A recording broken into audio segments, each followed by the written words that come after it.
Let's talk about our surfboards collectible. They definitely are, but I would say there's more pitfalls to collecting surfboards than most other things, at least from my perspective. So I'm just going to throw it out there the way that I would size up if a board is collectible or not. First one, obviously, who made it, who shaped it. Famous shaper doesn't necessarily make it collectible because the way people shape boards, they usually. A board shaper makes a lot of boards per board shaper. There's not really a lot of shapers out there for all the boards that are out there, but there are powerhouses of guys that have made. Like I had a neighbor that made 60,000 to around 80,000 boards in his lifetime. A lot of the other shapers are actually in that number, like, well, not quite, but they will be. It's like, yeah, it's a great shaper, but they've shaped a lot of boards. So that's tough because is it rare?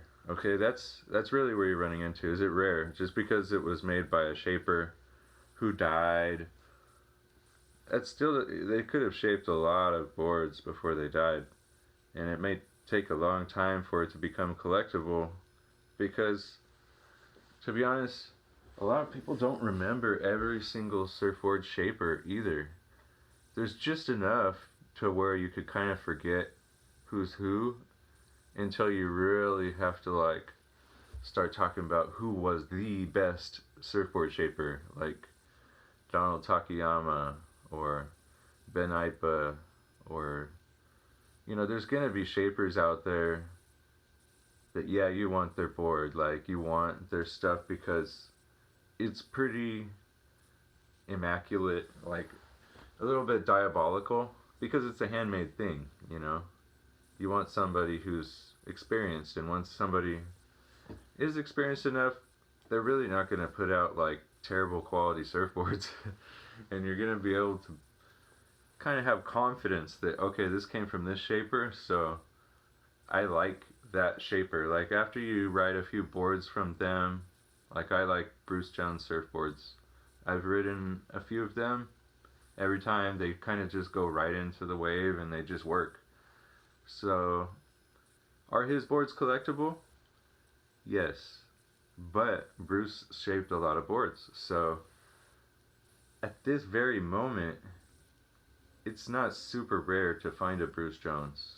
I could probably find 6 or 7 every time I go on Craigslist. They'll sell, and then more will come back up.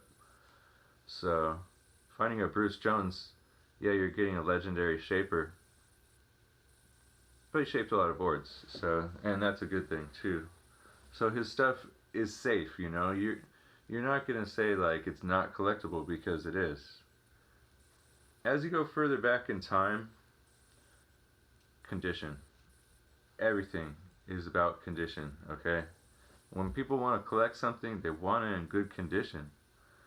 So as it gets older, surfboards that are white turn yellow or brown, and that's going to affect the collectability. So that's really a hard thing to explain to people, that their board is getting less and less desirable the more it turns kind of like a yellowish haze color. If it takes on any water, it starts turning brown in different spots. Definitely going to affect it versus a board in prime condition. So what you'll notice is like, yeah, this is vintage, yeah, this can be repaired, and then you could buy something vintage and repair it. All of a sudden, here comes one that's not broken and it's vintage and it's the same price.